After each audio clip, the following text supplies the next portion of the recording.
India చేతిలో చిత్తుగా ఓడిపోయి హ్యాండ్ షేక్ కూడా తీసుకోలేనంత స్థితిలో ఇబ్బంది పడుతూ పాకిస్తాన్ ప్లేయర్లు స్టేడియం వదిలి వెళ్ళిపోయారు. అంతేకాకుండా పాకిస్తాన్ క్రికెట్ బోర్డు మేము ఏషియా కప్లో కంటిన్యూ అవ్వము అని ఇప్పటికే గోల పెట్టి మొత్తానికి వాళ్ళ పంతాన్ని నెగ్గించుకునే ప్రయత్నం చేస్తున్నారు. కానీ అది విఫలమైందనే చెప్పుకోవాలి.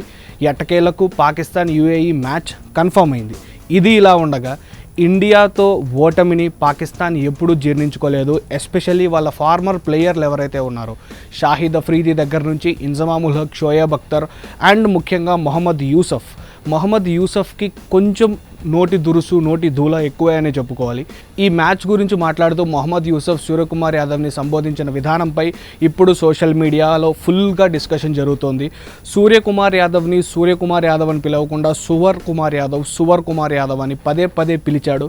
అక్కడ ఉన్న టీవీ యాంకర్ మొహమ్మద్ యూసఫ్ని కరెక్ట్ చేసే ప్రయత్నం చేసినా నేను సూర్యకుమార్ యాదవ్ని సువర్ కుమార్ యాదవ్ అని పిలుస్తానని పట్టుబట్టడం, మొహమ్మద్ యూసఫ్ అసలు లెజెండరీ ప్లేయరేనా అనే డౌట్ వచ్చేలాగా అంత నీచానికి దిగజారి మొహమ్మద్ యూసఫ్ చేసిన కామెంట్లు ఏమాత్రం కరెక్ట్ కాదు. ఎందుకు అంటే సూర్యకుమార్ యాదవ్ తీసుకున్న stance a very personal and a country related stance.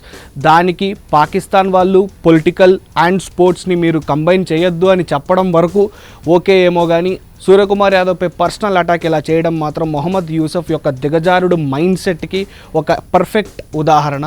అంతేకాకుండా మొహమ్మద్ యూసఫ్ నేను సూర్యకుమార్ యాదవ్పై చేసిన వ్యాఖ్యలకి సారీ చెప్పే ప్రసక్తే లేదు, నేను నా వర్డ్స్తో I will stand by what I've said అని మొండిగా సోషల్ మీడియాలో ప్రకటించాడు.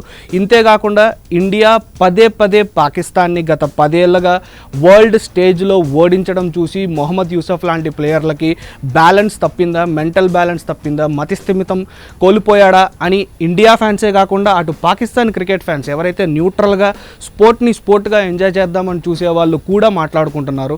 ఇది మొదటి ఎగ్జాంపుల్ అయితే కాదు. మొహమ్మద్ యూసఫ్ పలుసార్లు ఇలాగే ఇండియన్ ప్లేయర్లపై కామెంట్లు చేశాడు. పాకిస్తాన్ ప్లేయర్లలో ఇంజమాముల్ హక్కి ఉన్నంత మర్యాద వేరే ఏ ప్లేయర్కి ఎందుకు లేదు మొహమ్మద్ యూసఫ్ అన్న ఈ వ్యాఖ్యలు చూస్తుంటే స్పష్టమవుతోంది. ఇంజమాముల్ హక్ ఆటను అనలైజ్ చేసి కేవలం రివ్యూ ఇచ్చి ఊరుకునే మనిషి. మొహమ్మద్ యూసఫ్, షాహిద్ అఫ్రీది, షోయబ్ అఖ్తర్ వీళ్ళలాగా పర్సనల్ అటాక్స్, పర్సనల్ గ్రడ్జ్ ఎక్కడో ఏదో ఉన్నదాన్ని తీసుకొచ్చి హైప్ చేసి ఒక 2x 3x జూమ్ ఇన్ చేసి నీచమైన మాటలు మాట్లాడే వ్యక్తి కాదు. సో మొహమ్మద్ యూసఫ్ కామెంట్స్ని మీరు ఎలా చూస్తారో please share with us in the comment section.